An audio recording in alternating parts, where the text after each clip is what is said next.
नमस्कार दोस्तों, मैं शैलेंद्र एक बार फिर अपने YouTube चैनल पर आपका स्वागत करता हूं। इस चैनल पर मैं आपके लिए हिंदी कहानियां लेकर आता हूं। तो आइए बिना देर किए आज की कहानी शुरू करते हैं। आज की कहानी का शीर्षक है सुरीला गधा।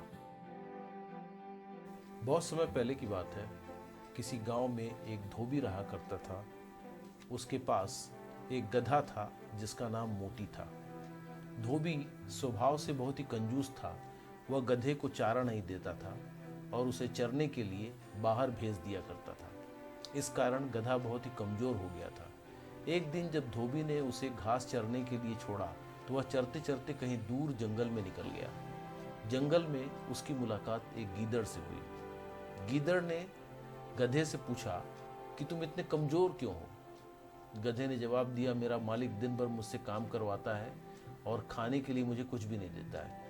यही वजह है कि मुझे इधर उधर भटक भटक कर अपना पेट भरना पड़ता है। इस कारण मैं बहुत कमजोर हो गया हूँ। गधे की यह बात सुनकर गीदड़ कहता है कि मेरे पास एक उपाय है जिससे तुम बहुत जल्द स्वस्थ और शक्तिशाली हो जाओगे। गीदड़ कहता है, यहाँ पास में ही एक बहुत बड़ा बाग है।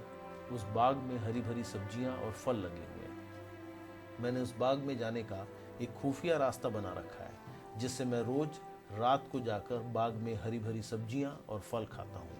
यही वजह है कि मैं एकदम तंदुरुस्त हूँ।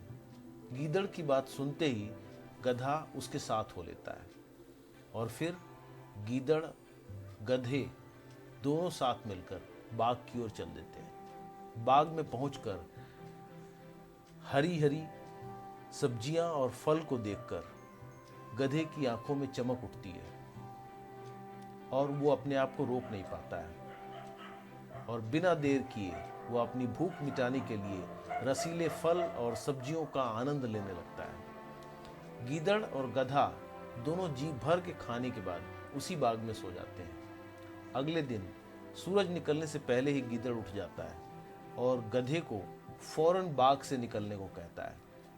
गधा भी बिना सवाल किए गीदड़ की बात मान लेता है और दोनों वहां से रवाना हो जाते हैं। फिर वो दोनों रोज मिलते और इसी तरह बाग में जाकर हरी भरी सब्जियां और फल खाते। धीरे धीरे समय बीतता गया और गधा तंदुरुस्त हो गया। रोज भर पेट खाना खाकर अब गधे के बाल भी चमकने लगे थे और उसकी चाल में भी सुधार आ गया था। एक दिन गधा खूब खाकर मस्त हो गया और जमीन पर लौटने लगा। तभी गीदड़ ने पूछा, गधे भाई तुम्हारी तबीयत तो ठीक है ना। तो गधा कहता है, आज मैं बहुत खुश हूँ और मेरा गाना गाने का मन कर रहा है।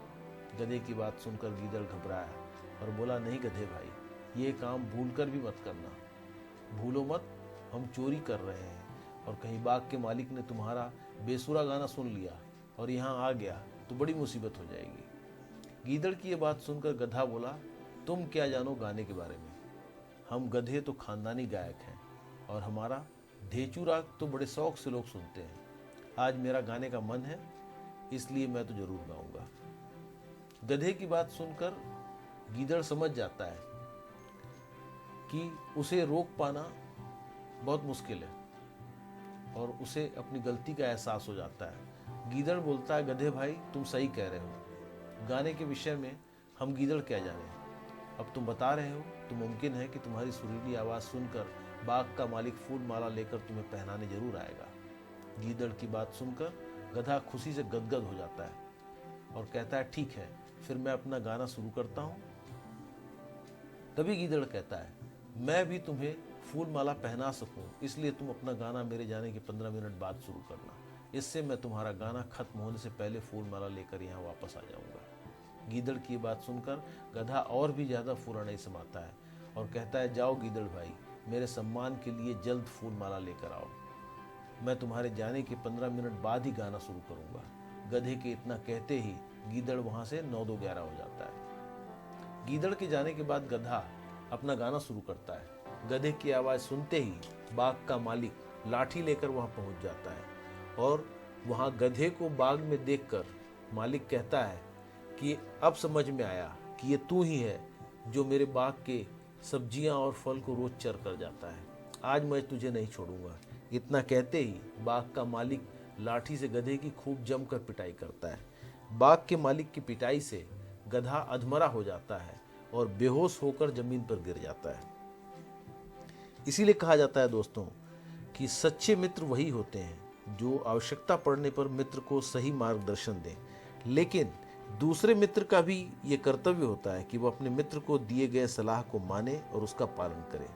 इस कहानी में गीदड़ ने तो अपनी मित्रता का फर्ज निभाया और गधे को भोजन का मार्ग सुझाया, लेकिन गधे द्वारा गाने के विचार को रोकते हुए गीदड़ ने जब एक सच्चे मित्र का परिचय दिया तो गधे ने उसकी बात को न मानकर बाग के मालिक से मार खाने की स्थिति का सामना करना पड़ा, जिसका नतीजा हुआ कि न तो उसे मित्र मिला और ना ही भोजन।